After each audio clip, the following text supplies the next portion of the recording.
attention and the love that you are getting? Well, for me, I'm a self-proclaimed workaholic and a perfectionist, and I know that there's so much work that needs to be done and that can be done, and I feel a weight and a responsibility to always push forward for that.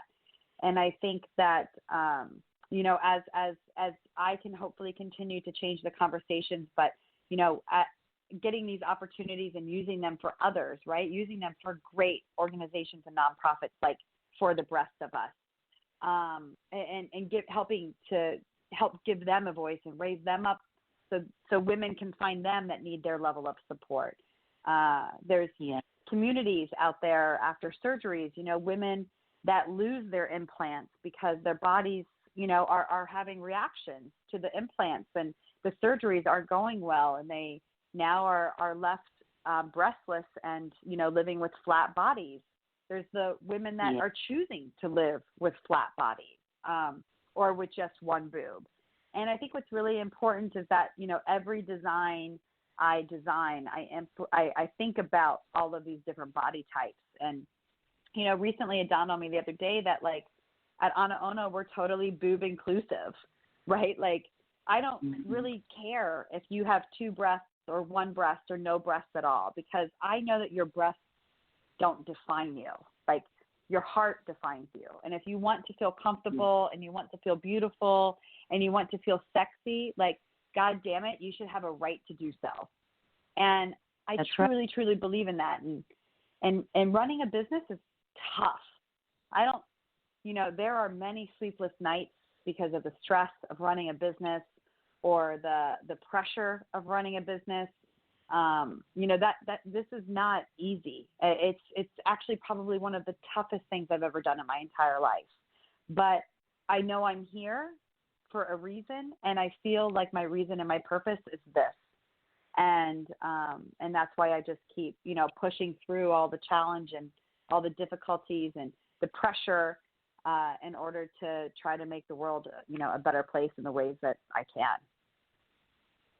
Yeah, I like that. I like that you're saying that.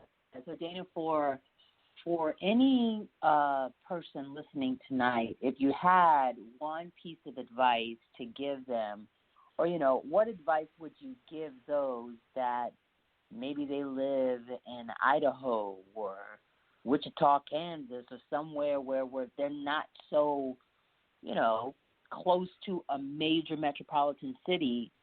How would they have access to certain things that they may feel like they're not getting when it comes to information? What would you tell them? I think that's a great question, because we are very fortunate, arguably, that we live in a digital age now where we have access to a lot of different people and different things. I mean, even when I was diagnosed in 2010 out in Denver, Colorado, I did not meet a single person that was even remotely close to my age, right? I felt very, very isolated. I felt very alone. My friends were super supportive and there for me, but they didn't understand what I was going through. And it was really hard for me. I didn't find my tribe. I was all alone, facing major life decisions, major medical issues, all by myself. And I think what that person in the middle of nowhere that doesn't have access to a community of support, like, I always encourage you to go and try to find it in the ways that you feel comfortable. If that's like, a close, if it's Facebook, if it's Instagram, if you're not on social media, find an organization like Living Beyond Breast Cancer that can connect you to people that are close to your area, or give you a blog to read, or provide you information, because facing this alone is just not worth it. It's not about being prideful and saying that I can do this on my own, I don't need anybody.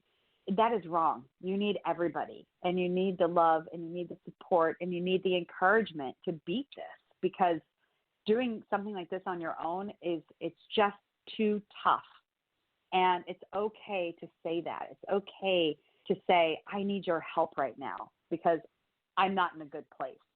and it doesn't mean you're weak, and it doesn't mean you're not strong, and it doesn't mean that you're going to fail.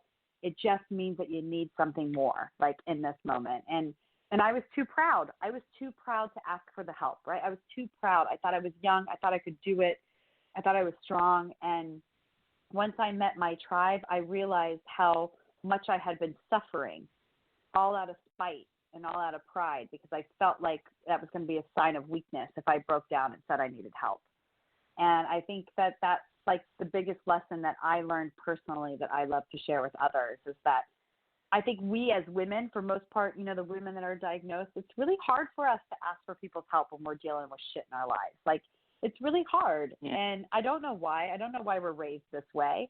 I don't know why we're made this way, but we are. And, you know, and we got to find each other. We got to support each other.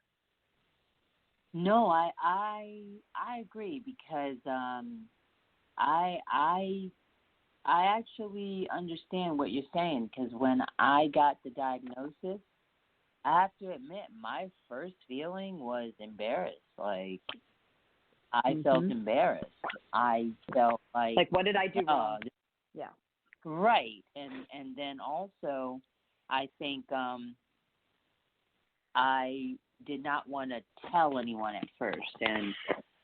And then, you know, my husband at the time, he knew, but he was definitely not supportive. I had to do everything by myself, you know, including the surgeries, including recovery, including dealing with, you know, the oncologist and the breast plastic surgeon.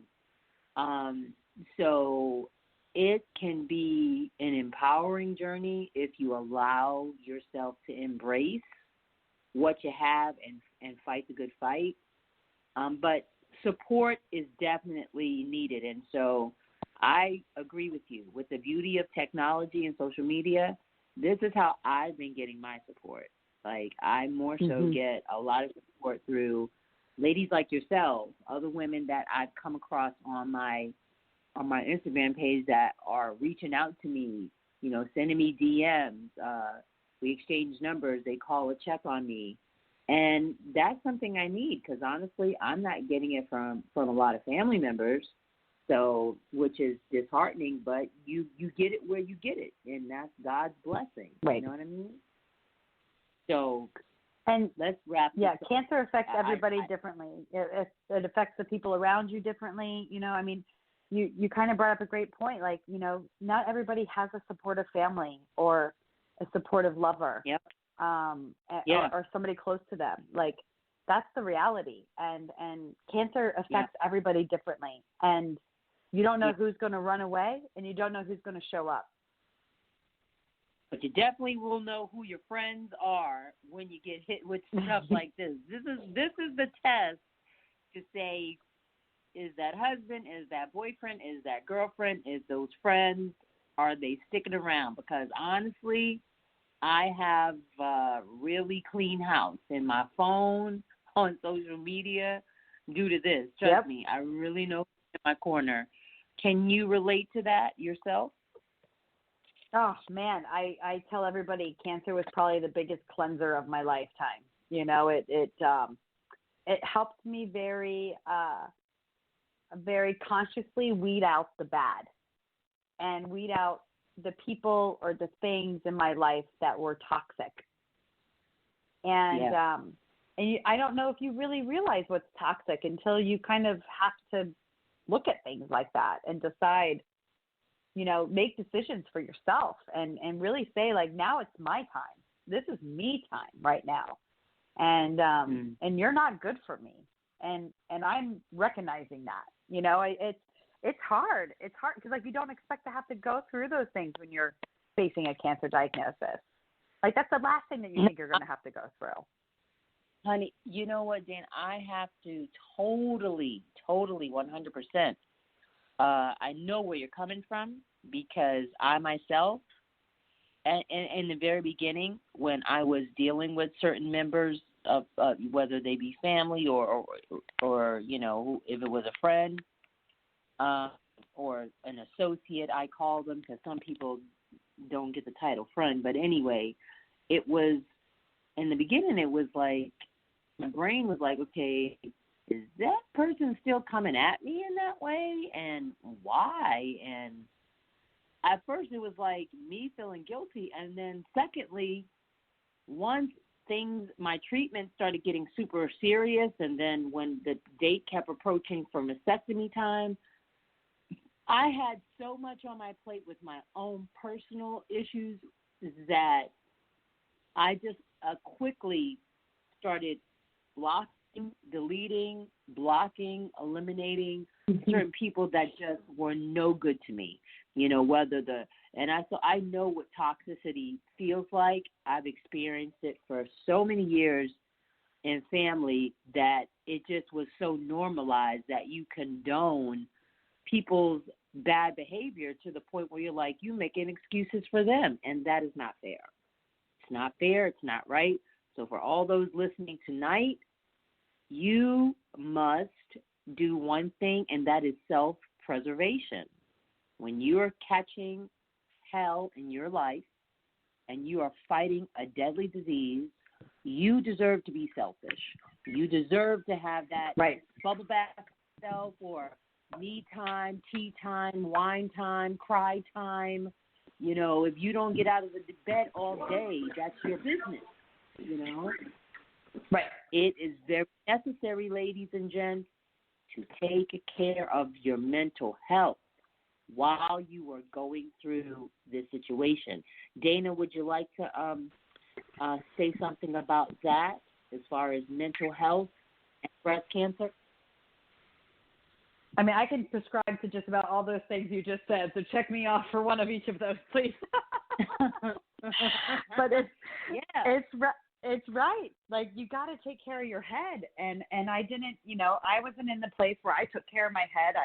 I just, you know, I thought I could do it on my own, and I realized that wasn't healthy. And, you know, I think that unfortunately something like this is really, truly such a personal journey, right? It's like, it's not just the cancer. It's like so much of like who you are and how you react and what you do when you're in stressful situations, what you do, you know, when you're faced with all of this adversity in your life, and you're just like, if anything, like, I definitely know, like, I was 100% like on track to be like a total asshole, like total. Like, I was in high fashion.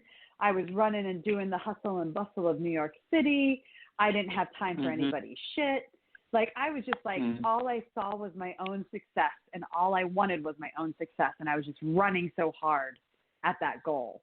And like, cancer really like threw the brakes on me, you know, like it really, like, I went to a screeching halt, and I drove my 100-mile-an-hour car into the brick wall. You know, like, that's what happened to me. What? And, wait a minute, slow down. Well, I didn't literally, not literally, but like, you know, like the ride I was on. Like, I just went boom, you know, not literally. Okay. But, you know, like, that was my experience, because I was just like, go, go, go, go, go. You know, get out of my way, go. And like, cancer said, you know what? Like, that's not the person you're supposed to be. That's not what you're supposed to do right now. Like, you're supposed to like be a better person and do better things. And I just like, I felt like it was just like a major, super harsh reality check in my life. And not that I still don't ride my, you know, 100-mile-an-hour car, like, you know, like in my mind, because I'm like, go, go, go, go, go. But I go, go, go in different ways, if that makes sense. No, I totally understand what you're talking about, because when I lived in New York, I was like, it was right after college, so I was probably like 21, and I was one of those that I was a workaholic. I had like 4 jobs, or probably 5 jobs. Yeah. And I was exactly. I was moving, promoting parties and nightclubs. I was freelance modeling. I was working at High Times magazine. I was dating a musician, so I was booking him and styling him. And then I was working at two different recording studios in Soho. So, and how did I manage all that? I managed it really well and did all my thing. But, you know, when you're young and free and creative, all that stuff is fun work to me. You know what I'm saying? So I definitely can repeat what you're saying, because when you are loving what you're doing, it doesn't feel like work. It really does.